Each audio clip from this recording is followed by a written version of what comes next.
commencer par le chiffre d'affaires. Un chiffre d'affaires. Le chiffre d'affaires représente le montant des affaires réalisées par une unité statistique avec le tiers dans l'exercice de son activité professionnelle normale et courante.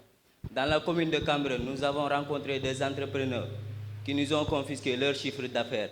Et certains ont refusé parce qu'ils pensaient que ils ont refusé parce que c'est privé. Et certains ne connaissent pas leur chiffre d'affaires parce qu'ils ne comptent pas. Comme vous le voyez, on a fait sous forme de tableau le montant et le nombre des entrepreneurs qui nous ont confisqué leur chiffre d'affaires. Exemple, moins de 100 000, on a eu à rencontrer 53 entrepreneurs.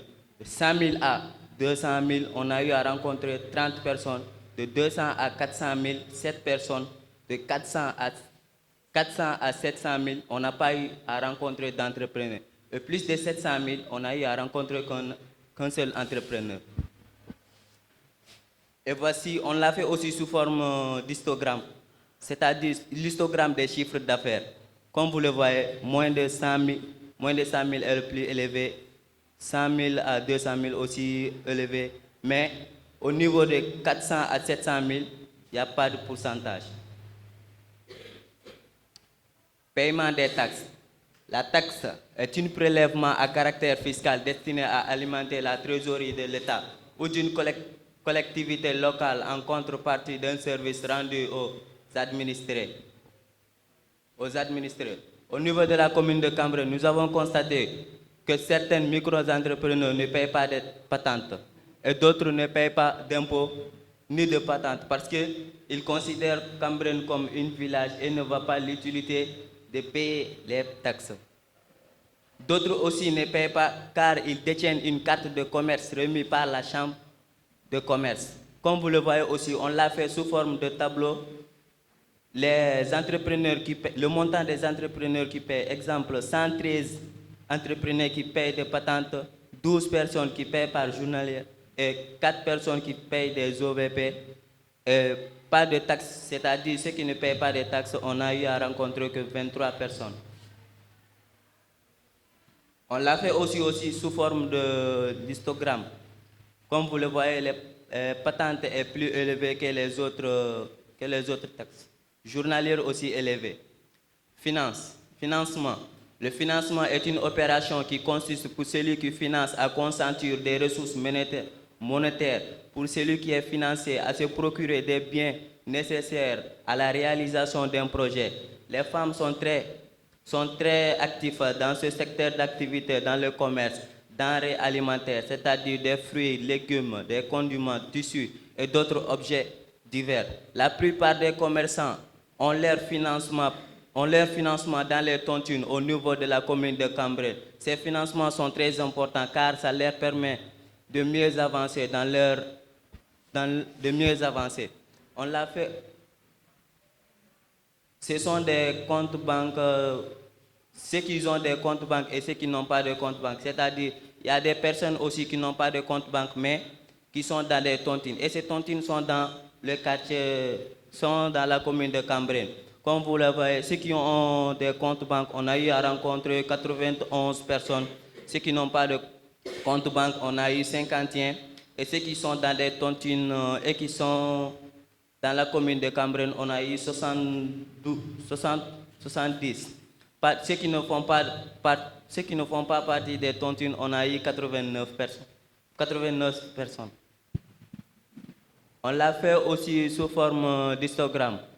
Comme vous le voyez, compte bancaire qui est aussi élevé, tontine aussi élevé, mais ceux qui ne font pas partie des tontines est aussi élevé.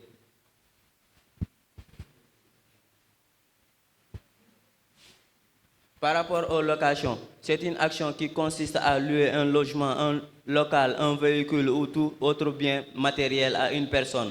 On parle également de contrat de bail. Dans la zone de Cambrai, la location est favorable pour certaines, mais chère pour d'autres. On l'a fait aussi sous forme de tableau.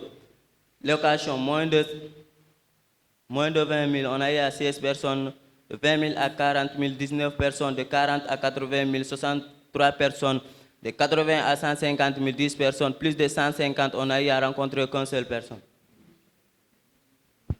On l'a fait aussi On l'a fait aussi sous forme de diagramme. Comme vous le voyez, de 40 à 80 000 sont plus élevés que les autres. Moins de 20 000 est aussi élevé. Et de 20 000 à 40 000 est aussi élevé. Mais plus de 150 qui n'a pas assez de pourcentage. Et merci.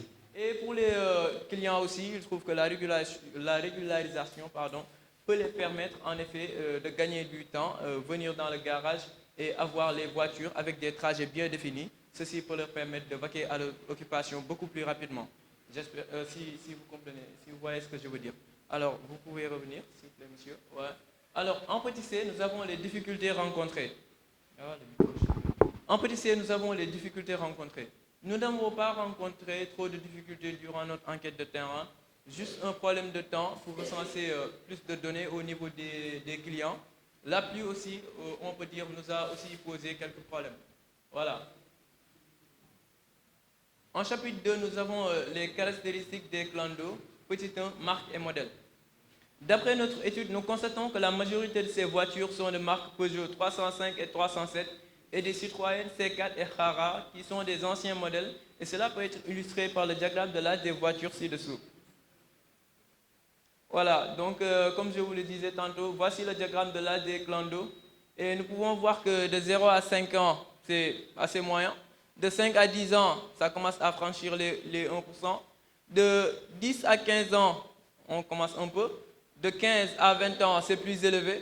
Et de plus de 20 ans, c'est assez moyen. Donc ce diagramme nous montre en quelque sorte que les voitures, la majorité des voitures ont un âge de à peu près 15 à 20 ans. Donc ce sont des voitures assez âgées, si je peux dire. Voilà. En petit 3, nous avons espace ou confort. Alors, parmi les garages que nous avons eu à recenser, la majorité n'était pas du tout fixe. C'est le cas du garage de Cameroun 2, de Casbe, Gueule-Tapée et de Golfe Sud. Pour les chauffeurs, cela peut nuire à leur travail et à leur clientèle parce qu'un garage pas fixe du tout, cela peut nuire à leur travail et à leur clientèle aussi. Alors, petit 4, entretien. Concernant l'entretien, on remarque que tous les véhicules le font de façon régulière, tous les mois. Bon, pour certains et pour d'autres, un mois, 15 jours. Donc ça veut dire que concernant l'entretien, on remarque que les véhicules le font de façon régulière, tous les mois pour certains et pour d'autres par un mois, 15 jours, avec des coûts variant entre 20 000 et 25 000 si on y inclut la vidange. Alors, en chapitre 3, on a le profil des chauffeurs. En petit 1, la situation matrimoniale. Durant notre enquête sur le terrain, nous avons rencontré 46 chauffeurs, dont 32 mariés et 14 célibataires. Parmi ces 46 chauffeurs rencontrés, 28 ont des enfants. Voilà pour ce qui concerne la situation matrimoniale. Alors, en petit 2, on a le diagramme de l'âge des chauffeurs. Histogramme, de l'âge des chauffeurs. Et voilà, l'histogramme, je pense, est parlant. Moins de 18 ans, on n'a rien du tout. De 18 à 24 ans, on a 9 chauffeurs. De 25 à 29 ans, on a 13 chauffeurs. De 30 à 34 ans, on a 9 chauffeurs. Et de plus de 35 ans, on a 15 chauffeurs, ou bien 19. C'est pas... Une dernière précision à la fin des exposés. Donc nous voilà arrivés à la fin des différents exposés. Donc ils ont proposé, les étudiants qui viennent de passer, nos informaticiens, une ville intelligente. Donc malheureusement qu'ils n'ont pas pu présenter. Ils avaient fait un plan où la commune pourrait bien installer un réseau de Wi-Fi gratuit pour les jeunes, pour la commune, où les gens pourraient se connecter, avoir accès à des informations. Donc le site que vous avez vu, qu'ils ont présenté, c'est eux-mêmes qui l'ont conçu, donc n'est-ce pas, qui vous le propose pour que la communication de la mairie soit beaucoup plus efficiente, aussi bien au niveau des réseaux sociaux que sur Internet. Voilà. Donc, une chose est très importante qu'il faut souligner, monsieur le maire. Donc, ce sont des étudiants qui sont encore en apprentissage, des étudiants de première année et de deuxième année. Donc, il y aura forcément des manquements que vous allez noter, nous, en tant qu'équipe technique, nous n'avons pas voulu nous immiscer trop dans les corrections. Nous avons essayé, n'est-ce pas, de vous rendre le plus fidèlement possible les données que ces étudiants-là ont recueillies. Maintenant, c'est l'occasion pour eux de bénéficier de vos conseils et puis de revoir s'il y a lieu leur présentation et de prendre l'habitude de parler en public et de corriger leur présentation. Donc, il s'agit uniquement de présentations PowerPoint. Les textes, n'est-ce pas, seront revus avant la remise finale, n'est-ce pas, au maire et à son équipe. Je vous remercie. Je crois que si je dois me présenter, je m'appelle Pape Sambaba, je suis un délégué de quartier, certes, mais je suis surtout là pour représenter le président de l'amicale des délégués, M. Hassan Ka Empêché. Donc je viens de suivre vos travaux, j'avais pris note, mais je crois que si nous devions nous mettre à émettre des suggestions, je ne dirais pas des critiques, ce serait long. Moi, je tiens à prendre la parole pour simplement vous encourager. Et d'abord montrer ma satisfaction pour le travail que vous avez fait et faire mienne, en tout cas les remarques de M. Seydi de tout à l'heure. On vous a vu sur le terrain et parfois, en tant que parents, nous avions quelques quand même sentiments envers vous, parce que je vous ai vu vous déplacer sous la chaleur et c'était pas très beau à voir pour un parent d'élève. Donc, en un moment, c'était un peu difficile de vous voir, mais c'est les exigences de la vie qui sont comme ça. Chacun apporte sa croix, comme on dit. Donc, mais je voudrais simplement surtout prendre la parole pour vous encourager. Et pour vous dire qu'effectivement, on a senti en un moment, dans la présentation, que parfois ça calait. Mais que c'est normal, c'est dans l'ordre normal des choses. Nous, quand nous sortions de l'université, nous étions comme vous, nous étions incapables. Exactement. Peut-être même que vous avez un meilleur niveau que nous. Mais ce qui est plus important pour vous, c'est la formation post-universitaire, qui est surtout importante. Je voudrais que vous surtout travaillez là-dessus. Faire tout pour avoir des performances pendant, en tout cas, votre cursus universitaire, en tout cas, le terminer, le cursus, puis ensuite, vous attelez à la formation post-universitaire, qui est la formation la plus... où vous serez plus à l'aise. Parce qu'en ce moment-là, vous n'auriez pas d'obligation de résultat qui vous plomberait. Donc, c'est vraiment l'encouragement que je vous fais. On est totalement satisfait du travail, mais je voudrais signaler que, quand même, il faut parfois que dans une école, qu'il y ait une émulation et une saine émulation. Tout à l'heure, on a vu la dernière présentation qui a présenté des allures parfaites. Véritablement, c'est le lieu pour vous, en tout cas, de faire en sorte que de les rejoindre, de rejoindre leur niveau ou peut-être les dépasser. C'est vraiment l'invite que je voulais vous faire et je vous remercie beaucoup. Je travaille avec la mission américaine à Dakar. Donc, si mon anglais est si mon français, c'est ce que je préfère wax ci wolof. Donc, je ne fais que vous encourager, de vous dire bon vent, ngeen góorgóorlu. Nous avons déroulé cette exposition en français, c'est vrai, c'est normal. Quand vous êtes là devant le public, vous parlez, certains ont le trac, c'est difficile. Bon, tout le monde est passé par là, c'est une logique. Mais à force de s'exercer, vous allez persévérer, alors l'affaire va aller comme robinet ou non, l'affaire va aller. Ok, donc je vous remercie. Thank you very much. I'm very happy for you. Goodbye. Le maire et certaines autorités vont remettre officiellement, symboliquement certaines, mais le reste va être transmis au plus tard lundi. Donc symboliquement, on a sélectionné 8 pensionnaires, 8 étudiants à qui on va remettre les attestations de stage. Maintenant, dès lundi, en fait, le reste vont recevoir leur attestation. Donc c'est au hasard, hein, on l'a pas, il n'y a aucun critère qui a été choisi pour ça. Donc, M. Timera, on a juste choisi au hasard.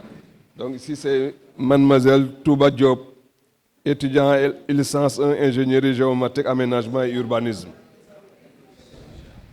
Monsieur Touba Diop.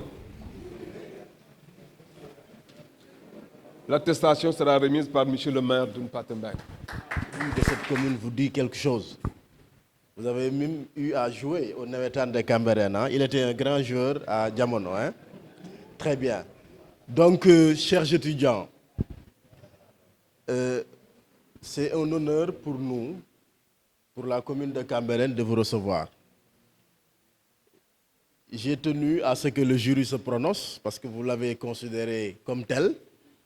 Cette représentation-là, il représente les charges de la commune, les délégués, personnes ressources, sans qui la commune ne peut rien faire. Chers étudiants, sachez une chose, le chemin est encore long. Armez-vous surtout de patience. Et sachez que ce pays vous appartient, que l'avenir vous appartient. En réalité, vos parents, père, mère, grand-père, tonton, vous accompagnent pour que vous teniez l'avenir de ce pays et l'avenir de l'Afrique. Parce qu'il me semble que dans le lot, il y a des frères africains qui sont aussi à sup-ingénieurs. Donc je vous souhaite plein succès pour ce qui vous reste encore à étudier, mais surtout dans la carrière professionnelle qui vous attend. Encouragement. J'appuie sur ce mot parce que le chemin est encore long. Mais remerciements aussi, parce que vous m'avez permis de mieux connaître ma commune, notre commune. Je pense que le diagnostic a été sans complaisance.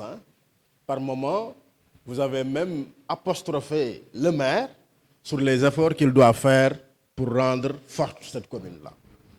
Et soyez rassurés que c'est noté, et ces efforts qui ont été faits ici, la sueur qui est sortie de votre front ne sera pas nulle.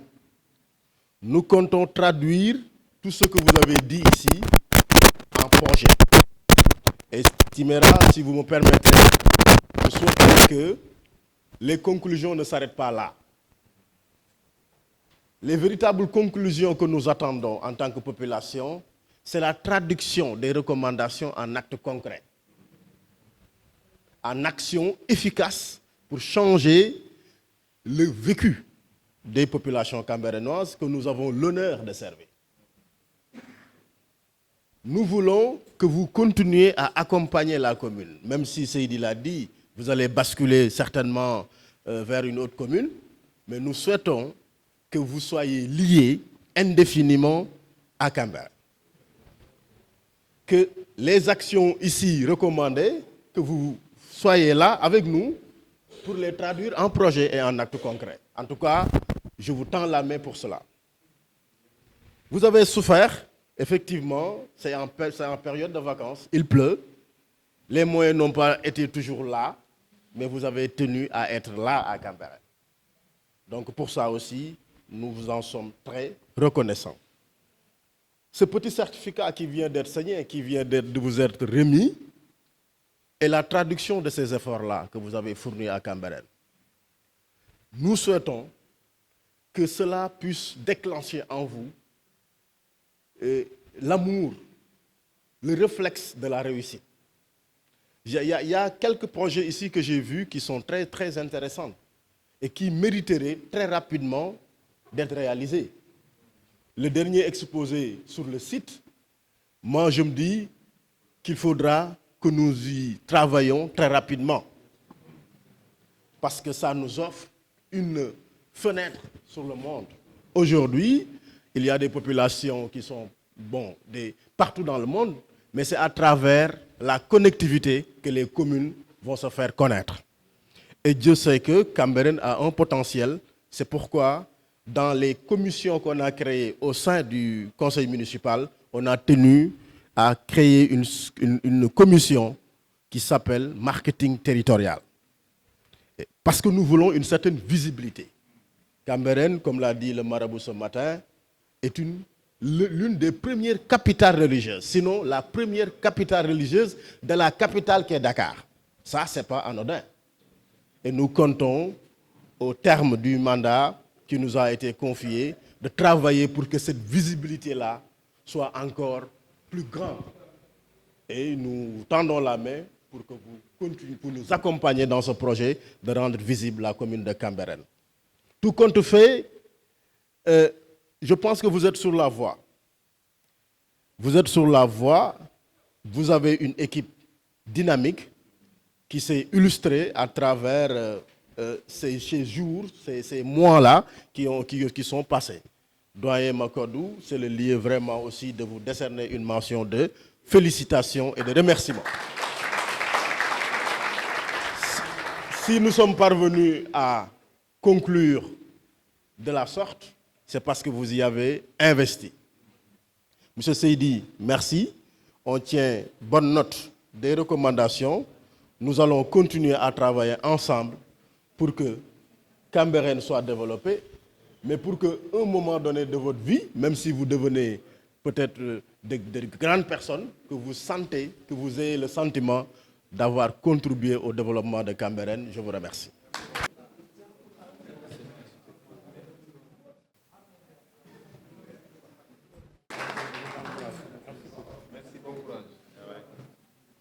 Bon courage. Merci beaucoup.